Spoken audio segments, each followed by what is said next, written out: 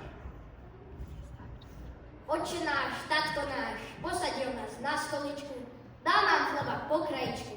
Deti moje, nekradnite, čo vidíte, uchmatnite! Ty si sa zlomodlil, že Vero? Poď sem.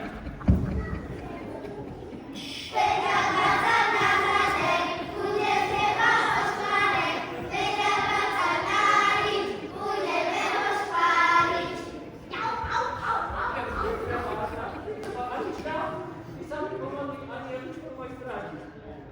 Anieličku môj strážničku, opatruj moju dušičku, aby bola pekná čistá pre Ježiška Krista. Ty si sa krásne modlila, aniel verí do nebeskej brány.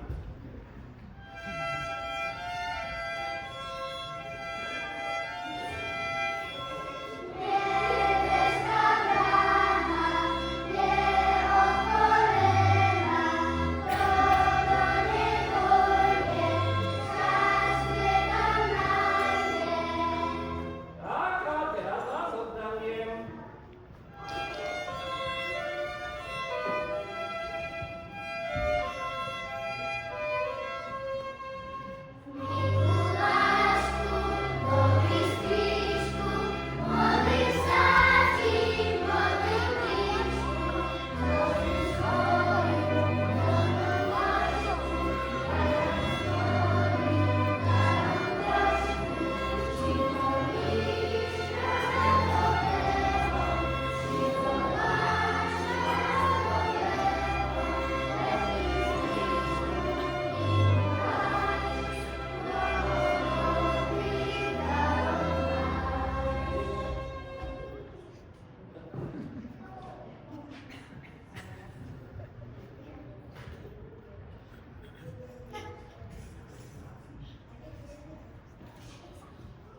Ja som dostala sušenú slivku. A ja hrušku.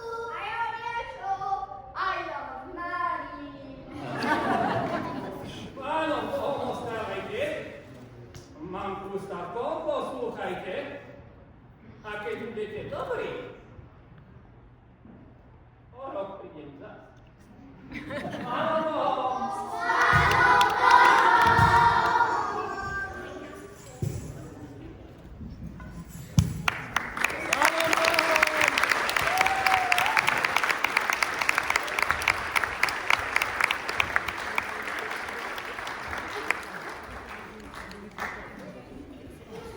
The name Lucia is shrouded in various myths, probably because it falls on the 13th of December in the calendar.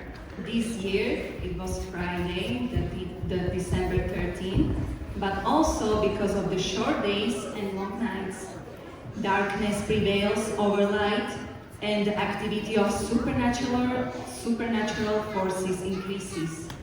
People believed that on Lucia's day, witches were most active and could transform into animals or enter houses through keyholes. Driving witches out of the house was the task of 2 to 4 girls who dressed all in white and without a single word swept the houses with white goose feathers. On the other hand, there were many brave young men who wanted to see witches, and it is said that if you carve a stool between December 13 and December 24 and look through it at midnight or sit on it at crossroads, you will see witches. Hi, Simona. Sorry, it's not every day you get to talk to St. Nick, right? So, meno Lucia je opradené rôznymi mýtmi. Pravdepodobne preto, že v kalendári prípada na 13. decembra, ale asi aj kvôli krátkym dňom a dlhým nociam. Temnota prevažuje nad svetlom a narastá aktivita nadprirodzených síl.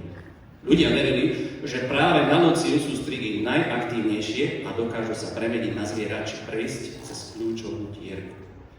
Najlepšou ochranou pred strigami je cesnak. Presne tak. My sme sa rozhodli, že nebudeme dneska nič riskovať. Ja viem, že nie je Lucie, ale istota je istota.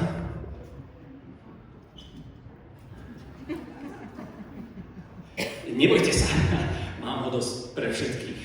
Stačí naozaj jeden strúčik a páni a žiadna striga k vám ani nepríde. Takže nebojte sa, nech sa páči. Môžete vkladať rovno do úst. Martin, hádam, nechceš, aby sme všetci teraz jedli cesnak? No, ale veď pre istotu pozri, aká je tma. No, neviem. No, ja som si už tiež vytrhal. No, veď som zistila. Ale čo keby teraz prišli dievčatá odeté celé v bielom a pomohli vyhnať bosorky z miestnosti pomocou husacích pierok, tak ako to robili voľakedy? No, dobre, ale keď ja som dúfal, že toho roku konečne nejakú tú ježivú alebo strigu uvidím. Áno? No tak to pre teba mám spôsob, ako to dosiahnuť.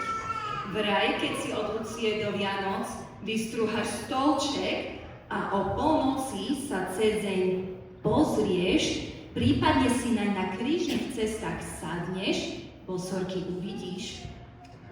Vieš, že presne taký stolček mám? Idem ho pohľadať. No vidíš, len nezabudni na zem nakresliť kriedou biely kruh, ináč ťa tie bosorky utancujú na smrť.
vzal ten cesnak.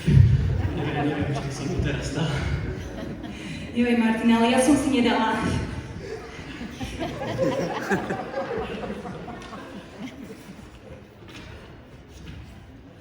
Počas 4-týždňového adventného obdobia boli zakázané svadby a veselice.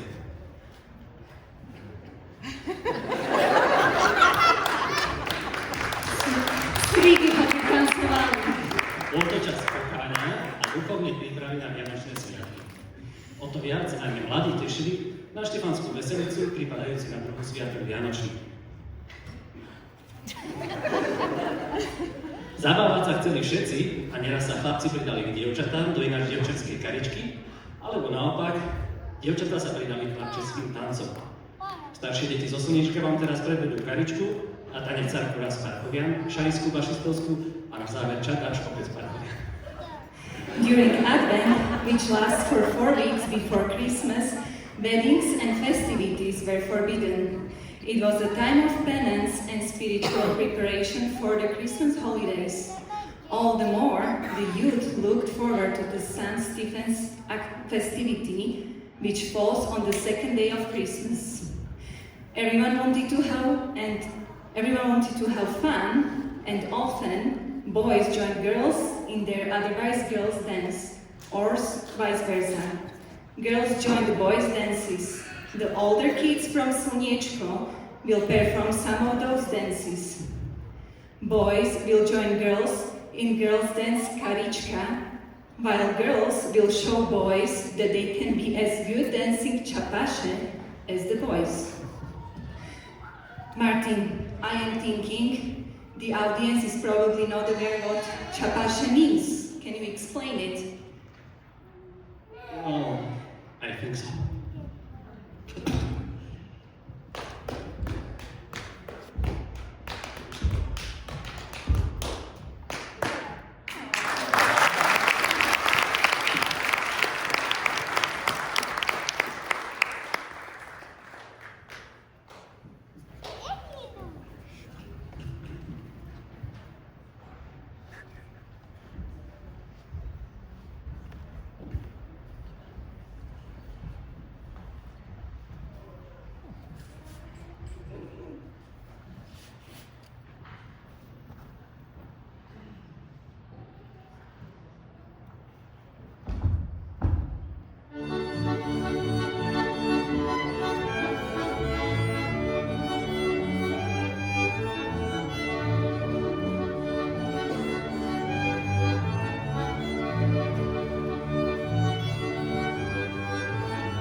No ale touto štefanskou zábavou sme vlastne preskočili deň, keď na stole rozvoniava kapustnica a pečená ryba a detské očká žiaria nedočkavosťou, či si pod stromčekom nájdu nejaký darček.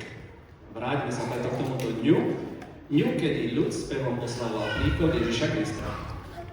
With Stephan's festivities, we actually skip the days when cabbage soup and baked fish are fragrant on the table, and children's eyes shine with anticipation of finding a gift under the tree.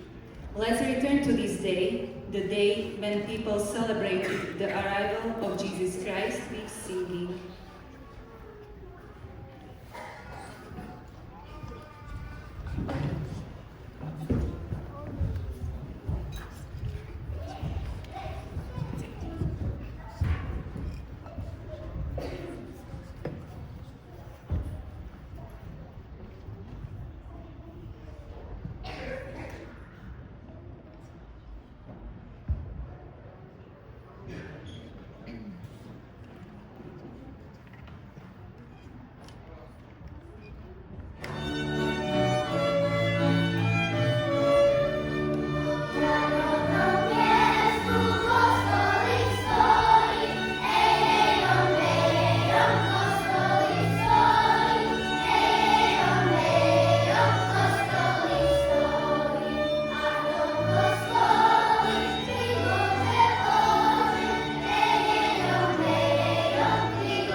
Ďakujeme veľmi pekne a predtým, než vás pozveme na tradičné pohostenie vo vedľajšej miestnosti, dovolte mi poďakovať sa všetkým, vďaka ktorým sme mohli tento koncert uskutočniť. V prvom rade ešte raz všetkým účinkujúcim.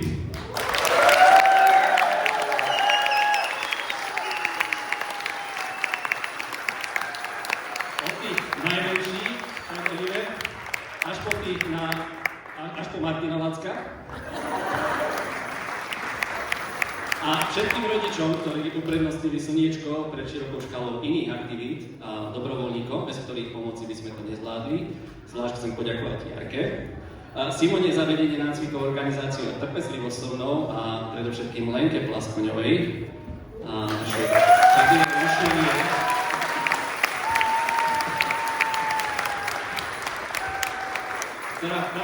Prakticky robí všetko od účtovníctva cez vybavovanie grantov, prípravu hudby, vybavovanie miestnosti na koncerty, obhospodarovanie krojov, slnečnice, organizáciu hudobných čísel, ktoré ste dnes mohli vidieť a počuť, takže neviem, ako to pri normálnej práci zvláda ešte jeden takýto job. Ďakujeme.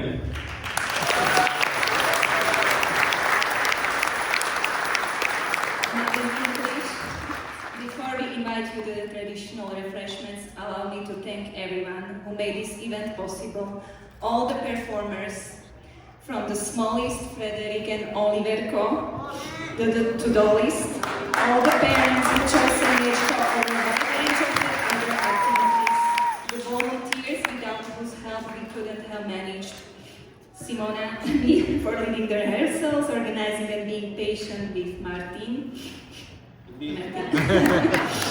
And especially Lenka Plaskonova, our Cardinal Richelieu, for the incredible number of hours she dedicates to the functioning of the ensembles, from accounting, submitting grants, preparing music, booking concert venues, managing the costumes of Folklorný súbor Slnečnica, and arranging the musical numbers you saw and heard today. And finally, I want to thank you, all of you, who found your way to us today, and won't keep you any longer and wish you all good appetite.